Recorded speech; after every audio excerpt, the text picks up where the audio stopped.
Right now across our country, we are having, and in the Senate, we're having a long overdue, absolutely critical conversation about policing in America. I am very grateful over the last weeks to be in good faith conversations with colleagues of mine across the aisle about a larger bill to try to advance policing in America. But today we're here on a far more narrow topic. And the purpose of the hearing is to talk about changes we need to make when it comes to how we as an overall society are going to respond to people dealing with mental health crisis and those who are behaviorally have disabilities of behavioral health.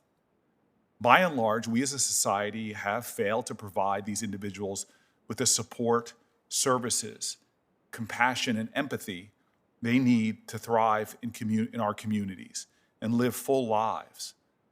We see our streets with people experiencing homelessness, our jails and prisons, and we see, unfortunately, short and tragic deaths of those who are struggling with mental health crises. I haven't met a warden when I go visit jails or police leaders who haven't spoke with compassion and empathy that they are not the ones that should be dealing with this. There should be a better way to help people live healthy lives. And so today we focus in on what is unfortunately too often our society's first real interaction with people with mental health, and it often goes wrong. We're here to talk about how our great police officers try to deal with this issue. It's about how we have made police officers first responders for mental illness, intellectual developmental disabilities, substance abuse, and people experiencing homelessness. It is about how officers are deeply frustrated and, as is often the case, overwhelmed because they are expected to play the role of social worker, mental health expert, and medical expert when they do not have the training or the skills often to do so. And it's about how, for this reason, these encounters can quickly escalate to violence or turn deadly. One study of shooting data for 2015 found that people with untreated mental illness were 16 times more likely to be killed during a police encounter. The names, many of which we know, of the people who've died because of their encounters: Danielle Prude, Deborah Danner, Marcus David Peters, and so many more. Often when these deaths occur, I reach out to the police officers I trust in the police department that I oversaw as a mayor. These are great, tough cops, courageous, fearless, in fact.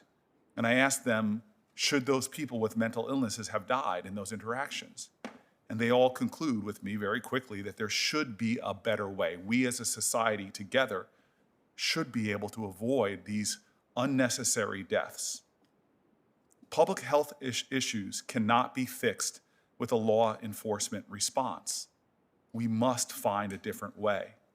What is needed for people who live with mental illness or addiction is help, services, treatment, access to medication, medical treatment, housing, peer support, and more. We know from our experiences of sound law enforcement officers, people on both sides of the aisle, that this should change in our society. We are better than this. I mentioned my time as mayor of Newark, and I have to say I was elected with a mandate to lower violent crime. My city was experiencing a surge in crime when I became mayor in 2006, so I spent hours and hours and hours riding along with police officers, often till 4 o'clock in the night. I wanted to know the challenges they faced. I wanted to learn their profession as best I could. I rode with them, and I got to know them. And again, I was humbled by their heroism and their service and their sacrifice. I got to know them and their families.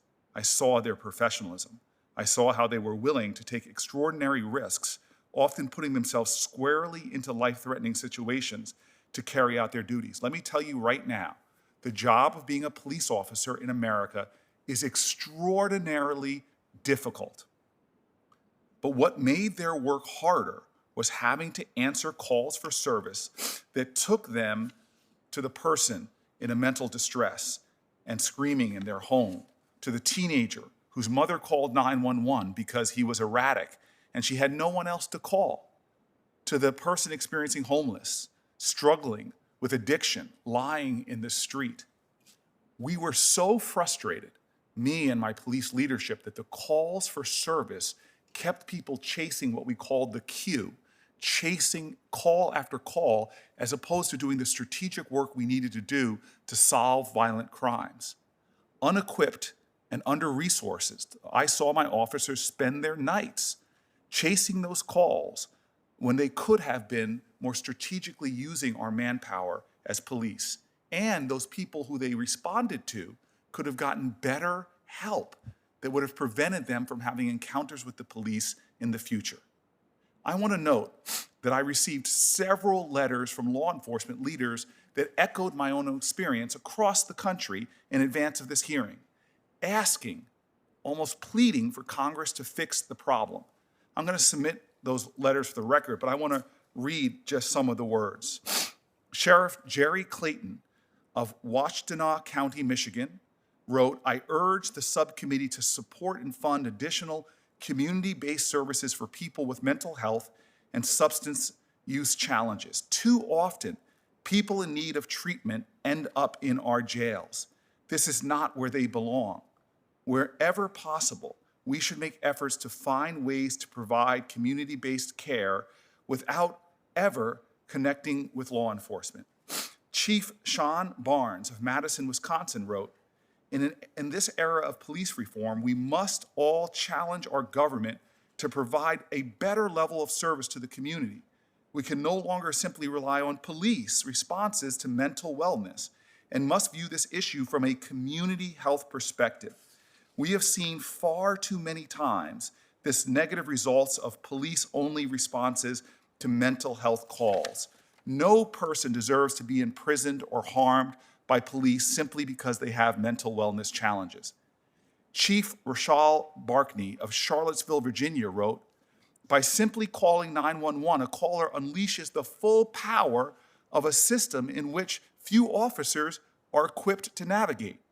The Senate Judiciary Committee has the opportunity to inform the development of a national framework for responding to individuals in crisis. Included in that framework must be a pathway toward decreasing the presence of law enforcement in the mental health response portfolio, and for the allocation of funding and resources which build capacity to support community-led continuum of care options which incorporate lived experiences and racial equity into the system."